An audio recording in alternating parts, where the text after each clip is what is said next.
You know that feeling, right? You type something into a search bar, hit enter, and bam, you're just flooded with a million links. But that one piece of information you actually need, it's probably buried on like page 5. So why, after all this time, is it still so hard to find what you're looking for? Well, that's exactly what we're digging into today. We're looking at some incredible research that takes on this very problem, but for one of the most complex and nuanced languages on the planet. We're going to break down how AI is being used to fix search by, well, untangling the web for the Arabic language. Okay, so first things first.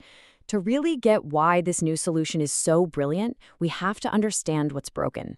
Let's talk about why search engines, even today, still struggle so much. At the end of the day, traditional search is kind of like a blunt instrument. It doesn't have any real contextual awareness. It doesn't get why you're searching, it just sees keywords and tries to match them. And that leads to this massive information overload. You're stuck in this frustrating trade-off where you either get tons of irrelevant results or super specific ones that miss the point. And let's be honest, the personalization is usually pretty skin deep. So what's the fix? Well, researchers are working on this idea called aggregated search, and it's a complete paradigm shift. We're talking about moving from just matching isolated keywords to actually understanding your context and your intent. Instead of a messy list of separate results, you get one unified big picture view. It's all about moving away from that one-size-fits-all approach to something that's actually built around you. And this brings us right to the heart of the research we're exploring today, this completely new strategy for finding information. So, what is aggregated search, really? It's not just another search engine, it's an entire approach. The idea is to collect info from all over the place, texts, images, videos, you name it, and then intelligently combine it all into a single, easy-to-digest interface. The goal here is to give you the complete picture, not just a scavenger hunt through a long list of links. But here's the million-dollar question. How on earth do you make a system this smart work for a language as rich, as layered, and as complex as Arabic? That's the huge challenge these researchers decided to take on.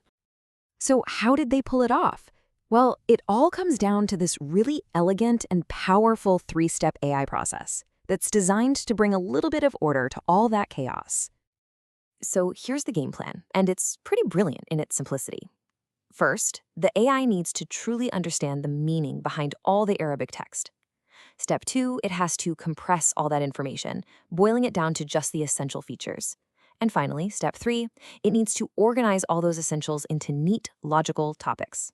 Let's look at each piece of the puzzle. First up, we have a model called AraBERT. You can just think of it as the language expert. And this isn't some generic AI. It has been specifically trained on enormous amounts of Arabic text. Because of that, it doesn't just see words on a page. It gets the context, it gets the nuance, it gets the relationships between words in a way that simple keyword matching could only dream of. Okay, so once AraBERT has it all figured out, the next player steps up to the plate. A stacked autoencoder. Let's call this one the essence extractor. It's this really clever kind of neural network that squishes data down to its core components and then builds it back up. It's an incredibly effective way to filter out all the noise and hang on to only what really matters. If that sounds a little abstract, think of it like this. The autoencoder is like a master chef. It takes this huge pot of really complex sauce, that's all your raw search results, and just simmers it down and down and down until all that's left is the most concentrated, potent, flavorful essence. That's what we're after. All right, so we've got our concentrated essence. Now what? That is where k-means clustering comes in. This is our master librarian. It takes all those potent little nuggets of information and automatically files them away on the correct shelves. Everything about sports goes here, everything about education goes over there, all perfectly sorted. Okay, the theory sounds amazing, but does this whole AI librarian system actually work in the real world? Let's take a look at how the researchers put it to the test. And they didn't just mess around with some clean, easy data set. No way. They pulled real-world data from 7 different sources. We're talking Google, Bing, YouTube, the whole shebang, using actual Arabic search terms for things like education, sports, and IT. They really wanted to see if their system could handle the messiness of the real web. So, how do you grade an AI librarian? It's not like you can just ask it how it did. You have to mathematically measure the quality of its organization, or what scientists call clusters. And this is where the numbers really tell the story. Now, we don't need to get lost in the math here, but just look at that first column, the silhouette score. Think of it like a report card for organization, where a +1 is a perfect A+, and anything near 0 is, well, not so good. And as you can see, these scores are really, really solid.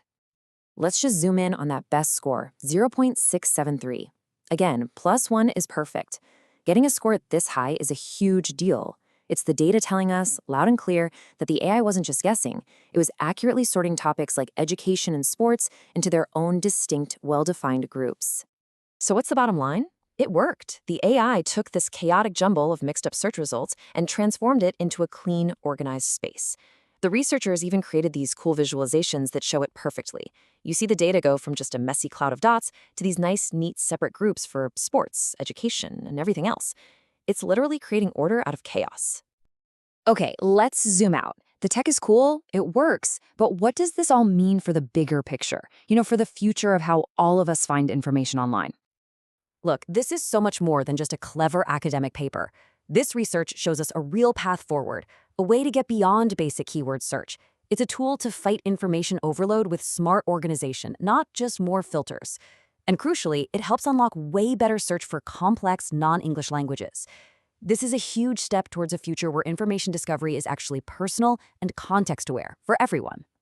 And that really leaves us with one final, fascinating thought to chew on. For decades, we've basically been trained to ask search engines really simple questions. But as AI gets better and better at not just finding information, but deeply understanding and organizing it for us, what completely new kinds of questions will we finally be able to ask?